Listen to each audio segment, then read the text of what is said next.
თქვენ თუ რამეს თემას იტყვით, აი მაგალითად მოედანზე რომ გადაკეთეს ის სკვერი გააკეთეს. ბევრი ამბობს რომ არ მოწონს ამ სკვერის არსებობა. მე ვამბობ რომ ეს იქნება პირველი თემა, რომელზეც საკრებულო იმსჯელებს და თქვენთან ერთად მივიღებთ გადაწყვეტილებას. დავტოვოთ ესე თუ ჯობია რომ გავაუქმოთ. მეორე, ნებისმიერ ახლა მეუბნებიან უამრავი ახალგაზრდა ამ სლოტ კლუბებში, საიმებში დებენ უამრავ ფულს ხარჯავენ, ვალებში აგდებენ ოჯახს, ეს დიდი ტრაგედიაა. ეს თემაც მოსაგვარებელია, მაგრამ მე ეხლა ვამბობ ერთ რაღაცას. ეს პრობლემა რო გადაწყდეს, ამ ახალგაზრდებს სამუშაო უნდა მივცეთ.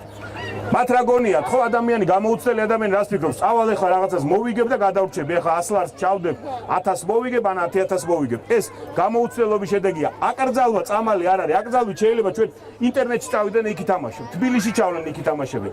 მე აკრძალვის მაგივრად ვიძახი რომ ეს პრობლემა საერთო უნდა გახდეს და ჩვენ უნდა ვიზრუნოთ ამ პრობლემის გადაწყვეტაზე, არა იმით რომ რაღაცები ვიღაცას აუკრძალოთ. შეიძლება უფრო მაღალი გადასახადები დაუწესოთ ამ სახლებს, მაგრამ თავარი აქ არის შემდეგი.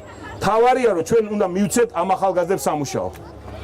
თუ სამუშაო არ ექნება და ეს ბიჭები ახლა ესე უიმედოდ რომ სადღაც მიდიან და არიციან რა უნდა აკეთონ და იქნებ ვინმე უცხოეთში წაიყვანოს, ესე გააგრძელებენ ყოფნას, ჩვენ აღმოჩნდებით საკმაოდ უპერსპექტივო სიტუაციაში. მე შევქმნი სამუშაო ადგილებს თქვენთან ერთად და ეს პრობლემაც მოგვარდება. ნებისმიერი პრობლემა, რომელიც თქვენ თვლით რომ არის მნიშვნელოვანი, ღიად შეგეძლებათ დადოთ Facebook-ზე, ინტერნეტში, მოიტანოთ და 1000 ხელმოწერის შეგროვების შემდეგ ეს პრობლემა ავტომატურად გახდება საკრებულოს განხილვის საგანი. არაფერი თქვენ ზურგს უკან არ გაკეთდება. ყველა გადაწყვეტილებაში მიიღებთ მონაწილეობას.